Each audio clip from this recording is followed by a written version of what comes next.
Students, अभी तक हम लोगों ने ऑलमोस्ट हेमिस्फेरिक डिफरेंसेस और बेसिक्स जो मेन एबनॉर्मेलिटीज आती हैं वो डिस्कस कर ली. Now we will be learning about some other deficits that are seen in patients with stroke. Number 1 is perceptual deficit. Perceptual में सबसे पहले आपके विजुअल परसेप्चुअल डिफिसिट पेशेंट को देखने में आते हैं, जिसमें बॉडी स्कीम या बॉडी इमेज की अवेयरनेस उनको नहीं रहती है. पेशेंट को ना बॉडी स्कीम और बॉडी इमेज की डेफिनेशन में एक दफ़ा मैंने पहले भी कहा था, मैं बुक्स आपको दिखाऊंगी. तो यहाँ पर उसने लिखी हुई है, कहते हैं कि हमारे पास जो रिलेशनशिप दो तरह से वो एक्सप्लेन करता है. कहते हैं कि body image is the visual and mental image of one's body that include feeling about one's body. मतलब इसमें आपकी ये है कि मेंटली और फिजिकली आपकी बॉडी कहाँ पर प्रेजेंट है इस चीज़ के अवेयरनेस, बाज़ औक़ात स्पेस के रिलेशनशिप के साथ आपकी अवेयरनेस, ये सब चीज़ें इसके अंदर आती हैं. ठीक है, इसके अंदर वो कहते हैं कुछ इंपेयरमेंट्स बॉडी स्कीम की, यूनिलैटरल निग्लेक्ट, उसको अपनी एक साइड का नहीं पता होता, एनोगनेजिया, स्मेटोगनेजिया, राइट लेफ्ट डिस्क्रिमिनेशन. ठीक है, फिंगर एग्नोजिया. हमारे पास जब ग्नोजिया या एग्नोजिया की बात करते हैं, इसका मतलब होता है इनएबिलिटी टू रिकॉग्नाइज समथिंग. ठीक है, मतलब उसके अंदर डिफरेंट जो स्टिमुलस हैं उनको वो प्रॉपर्ली रिकॉग्नाइज नहीं कर पाता है, एक साइड की अवेयरनेस नहीं रहती है, लेफ्ट और राइट का उसको पता नहीं चल रहा होता है, उसने टर्न लेना उसको ये चीज़ पता नहीं चल रही होती है, फिंगर्स उसकी कहीं, ये सब चीज़ें इसमें अंदर आती है. ठीक है, उसके बाद वो कहते हैं कि जब आपने ये बात कर ली तो आपने नेक्स्ट पे देखना है कि पेशेंट के स्पेशियल रिलेशनशिप ऑल्टर होंगे. एक चीज़ की स्पेस के रेफरेंस से कहाँ पर वो पड़ी हुई है ये उसको नहीं पता चलेगा. ठीक है, यानी दो ऑब्जेक्ट्स, लेट्स से कि दो ऑब्जेक्ट्स आपस में एक दूसरे के साथ एक जगह पर पड़े हुए हैं, उसको ये नहीं पता होगा कि ये ऑब्जेक्ट्स कहाँ पड़े, ऊपर नीचे पड़े, साइड पे पड़े. मैं उसको कहूँगी हाथ लगा, वो नहीं लगा पाएगा, वो कहीं आगे पीछे अपना हाथ है, बिकॉज उसके वो रिलेशनशिप जो है ना वो क्या हो गए हैं, ऑल्टर हो गए. ठीक है, फॉर्म डिस्क्रिमिनेशन आती है. इसके अलावा स्पेस के अंदर टोपोग्राफिक ओरिएंटेशन आती है. ये सब चीज़ें मैं ऑलरेडी पहले एक्सप्लेन कर चुकी. टॉपिक में कहा था, टोपोग्राफिक मैंने कहा था कि जब भी डायरेक्शन की सेंस उसको नहीं रहती है, दैट इज कॉल्ड एज, उसको बना रास्ता भूल जाता है, उसको पता नहीं चलता मैंने किस तरफ जाना है, किस तरफ टर्न लेना है. तो ये सब चीज़ें कुछ हद तक मैं ऑलरेडी एक्सप्लेन कर चुकी हूँ, कुछ हद तक बुक में एक्सप्लेन की हुई है. आप वहाँ से पढ़िएगा, अगर आपको समझ आएगी फिर मैं दोबारा बता दूँगी. एग्नोजियस मैंने पहले बता दिया कि inability to recognise something. Visual agnosia हो सकते हैं, देख के पहचान नहीं पा रहा है. प्रोपेजोग्नोजिया हो सकते हैं, अपने जो लोग जिनको पहले जानता था फेसेस को, उनको भी रिकॉग्नाइज नहीं कर पा रहा था, फेमिलियर फेसेस को, ये सब चीज़ें. फिर यूनिलैटरल निग्लेक्ट भी मैंने आपको बता दिया. ठीक है, वेरी बेसिक जो चीज़ें इसके अंदर लिखी हुई हैं. अच्छा, उसके अंदर वो कहते हैं कि हमारे पास ना इसमें ना यूनिलैटरल निग्लेक्ट के अंदर एक ये नेगेटिव एस्पेक्ट ये होता है कि पेशेंट के ना अगर फॉर एग्जांपल लेफ्ट साइड का हुआ है तो पेशेंट को अपनी राइट साइड, लेफ्ट साइड के हेमिस्फीयर अफेक्ट है तो राइट साइड की अवेयरनेस उसको नहीं रहती है. ठीक है, तो वो भूल जाता है कि भैया मेरी राइट साइड है, तो उस टाइम पे ये होता है कि वो हमेशा लेफ्ट को यूज़ करता है. ठीक है, तो दैट्स अ प्रॉब्लम कि वो अपनी जो अफेक्टेड साइड है उसको तो बिल्कुल यूज़ ही नहीं कर रहा ना, तो ये चीज़ आती है. उसके बाद सीजर्स के अंदर आपने याद रखते हैं कि सीजर स्ट्रोक के पेशेंट्स के अंदर बहुत ज़्यादा देखे नहीं जाते हैं, लेस कॉमन होते हैं एमसीए में. लेकिन अगर common carotid artery, major arteries अगर जो है ना कॉमन कैरोटिड कह रही हूँ, अगर इंटरनल कैरोटिड आर्टरी बहुत ज़्यादा इफेक्टेड है, क्योंकि इंटरनल कैरोटिड मेन आर्टरीज है ना, तो अगर इसके अंदर इफेक्ट आ गया तो ये ज़्यादा कॉमन उसके अंदर होते हैं. ठीक है, एक बात आपने यहाँ पर याद रखनी है कि एक्यूट हो सकते हैं, लेट हो सकते हैं.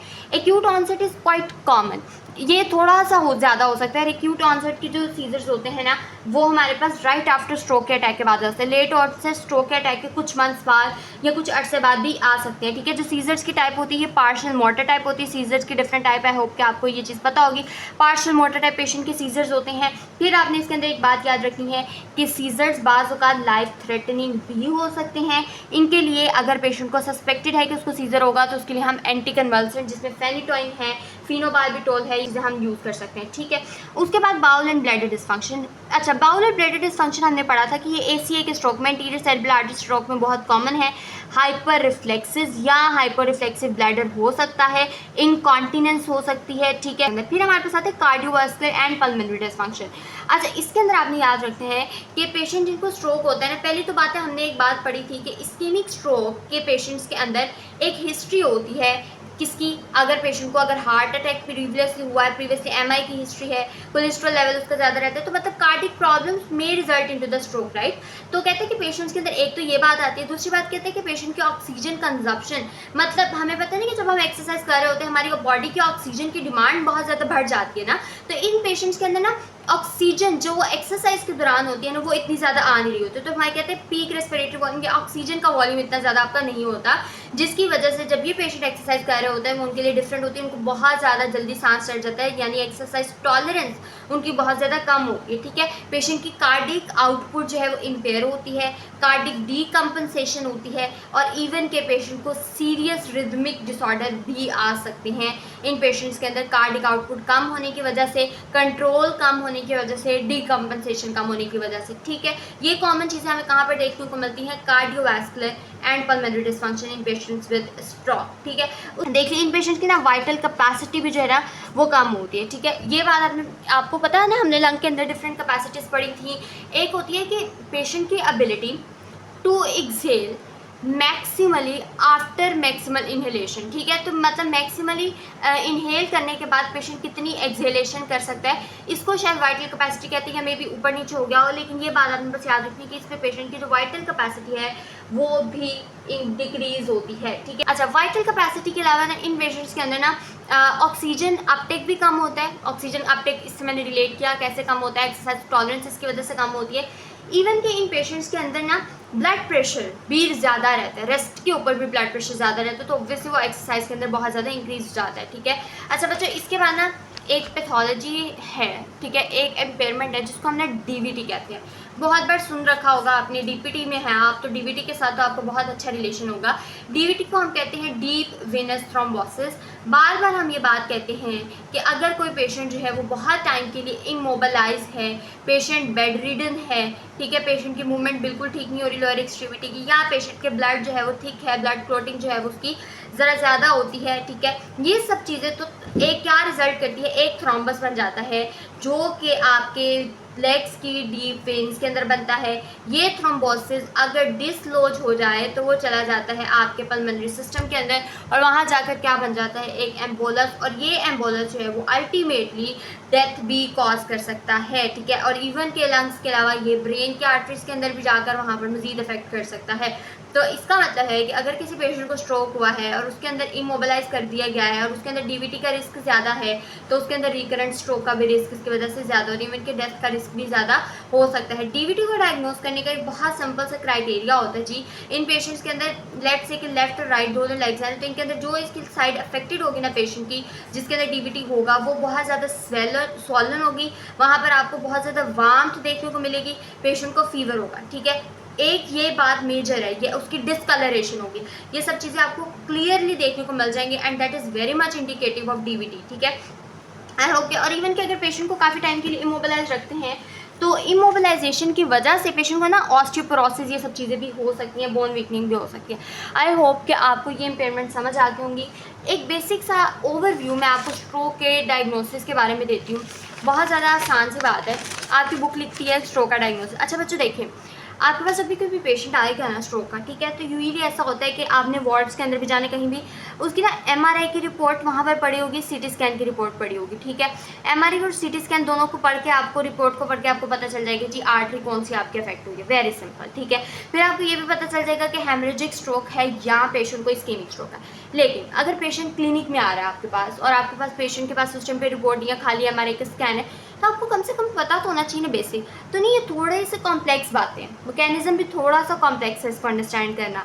इसलिए आपने ये बात याद रखना है कि डायग्नोसिस के लिए एमआरआई यूज़ हो सकती है, एक्यूट स्टेज के अंदर यूज़ करते हैं, एक्यूट इस्कीमी के अंदर एमआरआई करते हैं, ठीक है। इसके अलावा सीटी स्कैन हो सकता है, एंजियोग्राफी हो सकती है, इसके अलावा एंजियोग्राफी के अलावा हम यूज़ कर सकते हैं कैरोटिड एंजियोग्राफी, ठीक है। इसके अलावा हम यूज़ कर सकते हैं डोपलर्स, अल्ट्रासाउंड कर सकते हैं, ठीक है। ये सब चीज़ें हम यूज़ कर सकते हैं फॉर द डायग्नोसिस, ठीक है।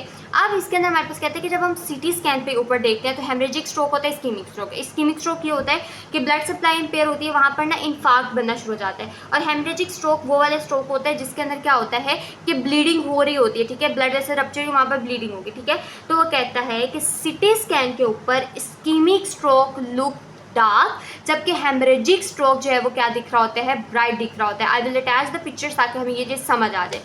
एमआरआई के अंदर भी इसके अंदर डिफरेंट इमेजेस होती हैं, ठीक है, जिसमें T1 T2 होती है, DWI होती है, बहुत सी इमेजेस होती हैं। आपने बस ये बात याद रखनी है कि जो T2 इमेजेस होती है ना, इनके अंदर जो फ्लूइड होता है ना वो हमेशा दिख रहा होता है ब्राइट, और T1 के अंदर फ्लूइड जो है वो हमेशा दिख रहा होता है डार्क, ठीक है।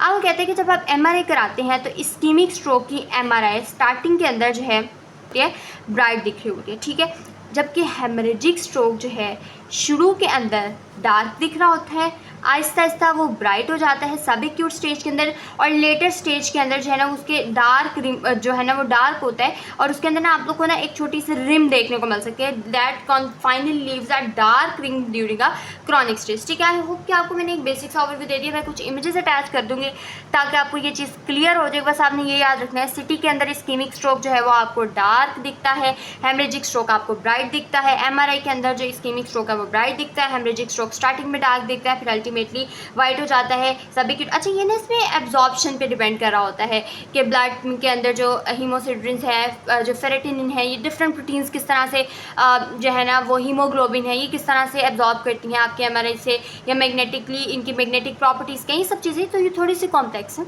आपने इतनी कॉम्प्लेक्सिटी में नहीं जाना, आपने बस ये बात याद रखनी है किसके अंदर वो क्या दिख रहा है। ठीक है, ये चीज़ आपको समझ आ जाएगी। इन द नेक्स्ट पार्ट अब हम लोगों ने देख लिया, अब हम थोड़ी सी मेडिकल एंड फार्माकोलॉजिकल मैनेजमेंट भी पढ़ेंगे कि स्ट्रोक के पेशेंट्स के अंदर कैसे कैसे। मैं आपको बुक से एक टेबल के अंदर से बेसिक से पढ़ा दूंगी, वैसे वो हमारा काम नहीं, हमारा काम है जी रिहैबिलिटेशन, और उसके ऊपर हम इंशाल्लाह अपनी 1 या 2 वीडियोज़ तक आ जाएंगे।